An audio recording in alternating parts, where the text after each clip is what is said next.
Before my rant, I want to mention that I have an incredible respect for James Earl Jones and his personal journey with poetry. Jones had a terrible stutter as a child, and reading poetry actually gave him the initiative to use his voice and become the legendary actor he is today. He single-handedly proved that it's not about where you start, but where you finish. I also want to give a shout out to the other reading of The Raven I will be using in this video for comparison, so as not to make this video a vacuum of soulless, disconnected sarcasm, if possible. Basil Rathbone does my favorite reading of the poem that I've heard, hitting all the right beats, whether it be whimsy or torture. Yes, those both exist in the poem, and both readings will be linked in the description for your enjoyment. With that being said, sorry I can't be accused of punching down on James Earl Jones. He has more credited roles than I have subscribers, and I'm cheating. Oh, and just checked, similar points apply to Christopher Lee's reading too, but his reading's fair, it's just kind of average. Alright, let's go.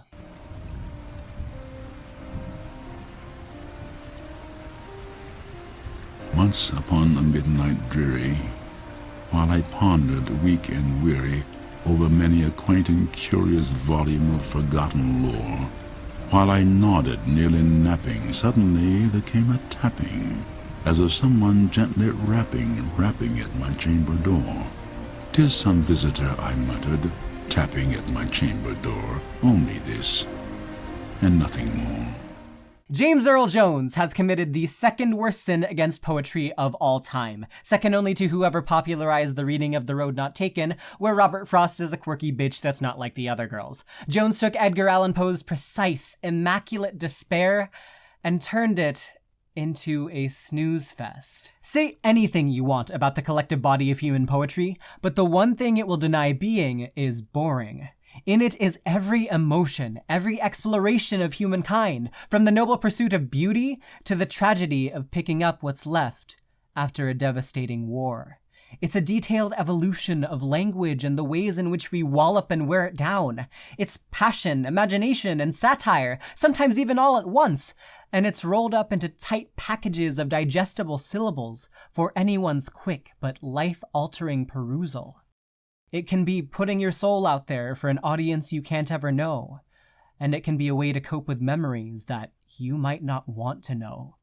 So when a poem comes around and is canonized as a representative for all poetry, the great honor it receives is only outdone by the amount of feeling the author has breathed into the poem, has breathed into you. The Raven is the such poem, 108 lines of beauty through depravity. It chronicles a man mourning the loss of the woman Lenore, a tragedy he drives himself mad with when he is visited by a fine-feathered friend. In The Philosophy of Composition, Poe states that the narrator used the Raven as a scapegoat, asking increasingly helpless questions to a bird he knows will defeat them, trapping him in a never-ending cycle of doom.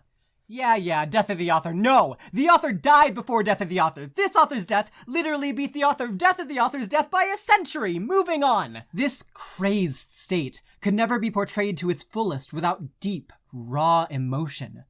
So why do we give a pass to celebrity actors that read it so slowly that the most common comment is, "Oh, I can fall asleep with this. You lost the plot. You dropped it halfway through the first stanza." "Wretch," I cried, "thy God at the lengthy." It's not just emotionally that James Earl Jones's reading is lacking, it's technically as well. Doing a reading of a poem means embodying the words. Put the words to mouth the way the author put the ideas to words. You can choose to believe the philosophy of composition. You shouldn't, but you can, and assume that Poe mathematically crafted every line, scheme, and syllable to perfection. He was talking about the mouthfeel. And if each syllable was deliberated on, a good reading would at least find the right way to portray each line. Let's find an example of what I'm trying to say by just listening through the reading a little bit. Once upon a midnight dreary, while I pondered weak and weary. Okay, stop. If you're going to set the tone as dreary and your mood is weak and weary, you'd want to, have that come across with your voice, right?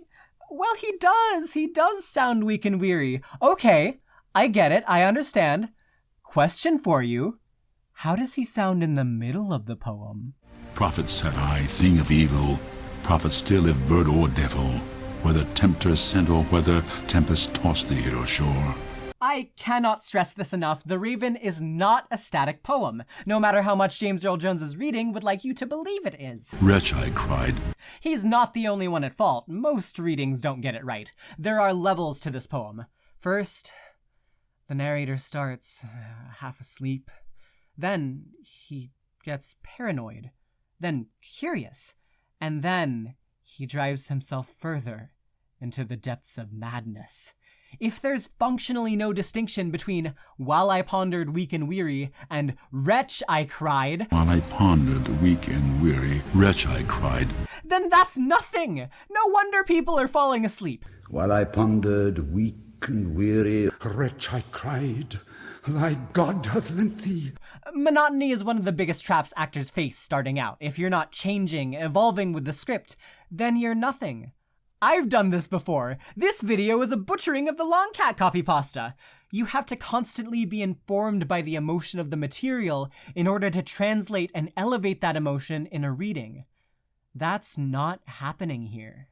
There are ways that Poe plays with his language. It's nothing that you haven't analyzed in your English classes, but since that's the case, why do so many readings miss it? These are onomatopoeias. They're supposed to represent a sound through the syllables of the word. And if you're a sleuth, you can find Poe's honorary onomatopoeias, like the S's that create consonants in this line, ending in rustling. Completely skipped over, like it's not even a thing. and the silken, sad, uncertain rustling of each purple curtain. The silken, sad, uncertain rustling of each purple curtain. Actually, Vincent Price does a pretty good take on this stanza, but man, I cannot get over how much Jones's reading lacks. Lists. Do you see just how much Poe repeats and over-elaborates with superfluity in this poem? Literally every stanza, not even counting the 2 lines every stanza specifically dedicated to an identical rhyme, and the refrain of Nevermore. Lists are also a trap for monotonous speakers. Every item has to be equal in weight and distinct. Even lists of 2s, or lists that may not even sound like lists. Each separate dying ember. Wouldn't it be nice to characterize this line by actually separating the words and syllables? Each separate dying ember. Perfect. Now we have a list. Or at least I seem to think so. And each separate dying ember wrought its ghost upon the floor. And each separate dying ember brought its ghost upon the floor. Don't even think that this is unintentional by Poe. The words bring out, exude a command to read them in a certain way. The dialogue in a script informs the actions more than the stage directions.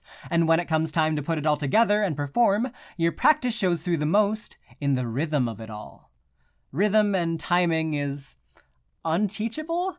To my knowledge, no one besides Team 4-Star have ever perfected timing. It's always an intangible yet ever-present idea, most often noticeable when it's way off the mark.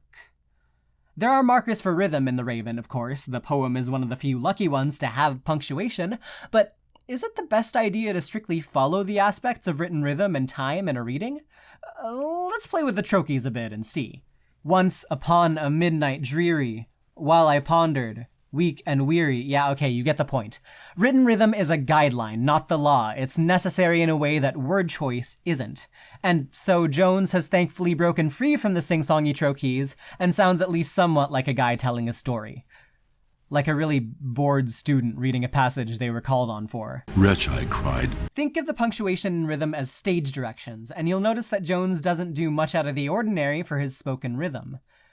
That's boring. Just following the stage directions is boring. I took a bite out of a lemon as Malvolio in Twelfth Night, and it was the 7th most disgusting action I was told to add by my director. Back to the punctuation as stage directions thing. That makes the actual text the dialogue, and it is rife with interpretation. You would hope that a line like, "But the silence was unbroken, and the stillness gave no token," would be slower than, "Be that word our sign of parting, bird or fiend, I shrieked upstarting," and you'd be right if you weren't listening to Jones's reading.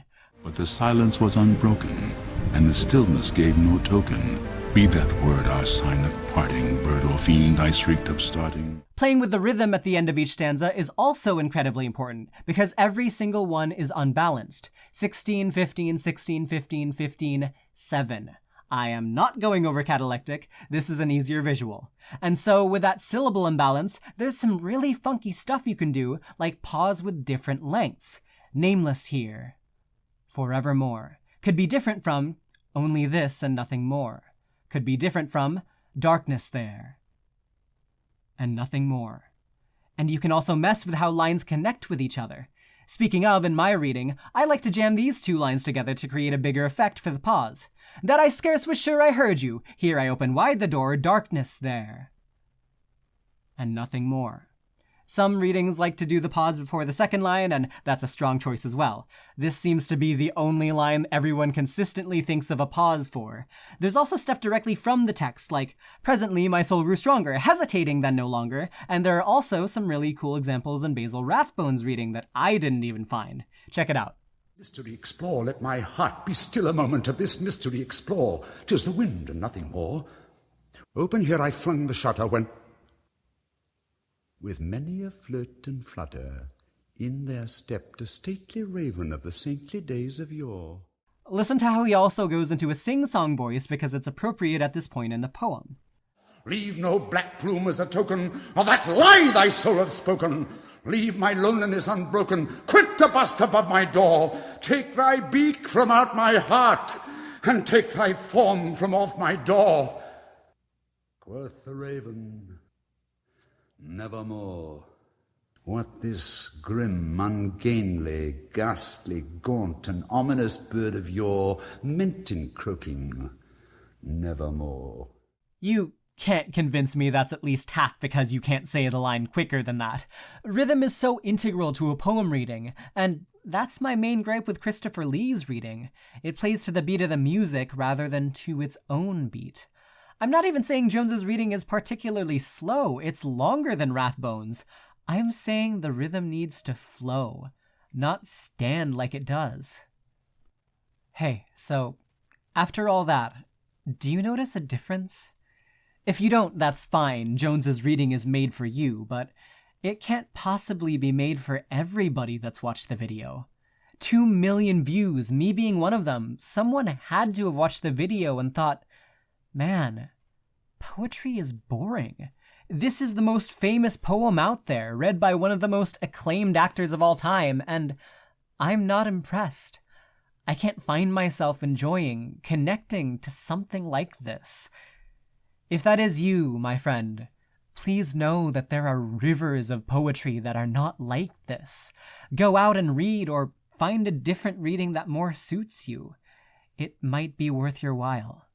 The best of any art gets people to change, to act, to feel something different or new, and this reading and many others don't do that for me. Demonstrably, the one thing they make others do is fall asleep. And that's not the poetry I know. That's just content. Thank you for listening to the first half of my TED Talk. This is now the half where I explain why Kevin Brighting would be the perfect reader for The Raven.